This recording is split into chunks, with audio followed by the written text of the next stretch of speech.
Hello everyone to Ask the Flexpert, Aurora Energy Research monthly series on all important topics regarding batteries and flexibility in Europe. My name is Eva Zimmermann and I lead our work on European battery markets and flexibility.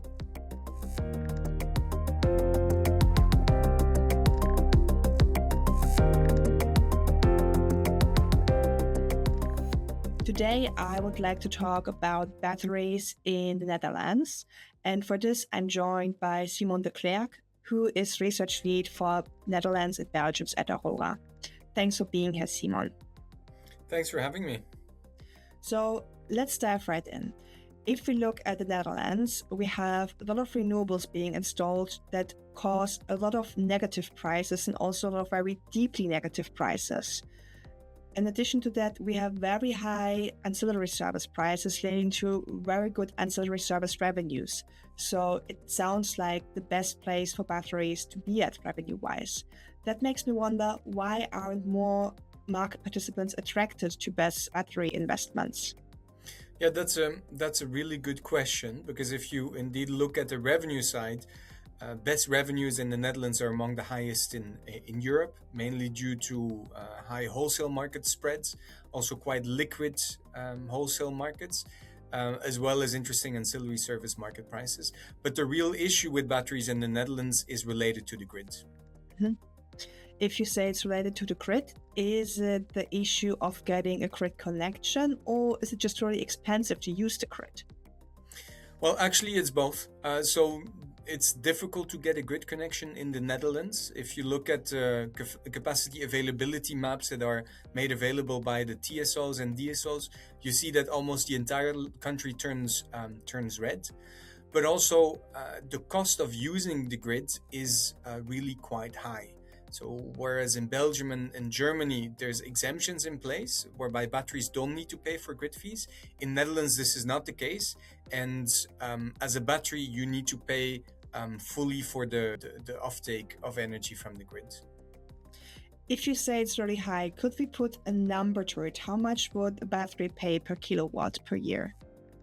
So we've done this analysis for 2025, and we find for a battery that connects at the TSO level that you would be paying almost 200 euros per kilowatt per year. This is already a significant increase from the values we've seen in the past years, but actually we also expect that this will further go up in the coming years. 200 sounds like quite a lot, to be honest. Could you really contrast that with how much a battery can make in the Netherlands in a year? Yeah, so our battery benchmark for the Netherlands, which we publish every month for a 4-hour battery, indicates that in 2025 revenues were around 300 euros per kilowatt per year. Wow, so basically the grid fees can eat up 2/3 of your revenues, which is quite a lot. I'm wondering, how can I circumvent these grid fees? Because with 2/3 of my revenues eaten up and the potential of this increasing even more, this doesn't sound like a great business case at all. Yeah, so here we see two main instruments by which batteries can bring down the grid fees that they pay to the grid operators.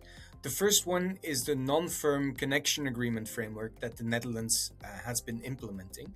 And hereby giving up access to the grid for 100% of the time, batteries can get a significant discount on the grid fees that they pay, which has a very positive impact on the battery business case. Secondly, since 2025, grid fees at TSO level are based on peak and off-peak hours, which means that by charging only during off-peak periods, a battery can further bring down its grid fees. If you say it can further bring down the grid fees, have you quantified how much grid fees a battery could save when combining those of both of these measures?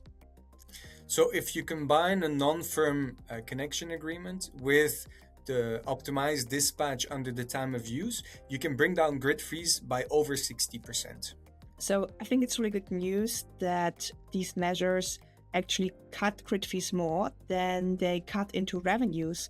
But I was wondering, why is that the case? Why doesn't it have a bigger impact on the revenues? Well, so for the time of use, this is because the weighing of the P component is largely in line with market signals. So generally, the time of use incentivizes to offtake more when prices tend to be lower, and therefore the revenue impact is relatively limited.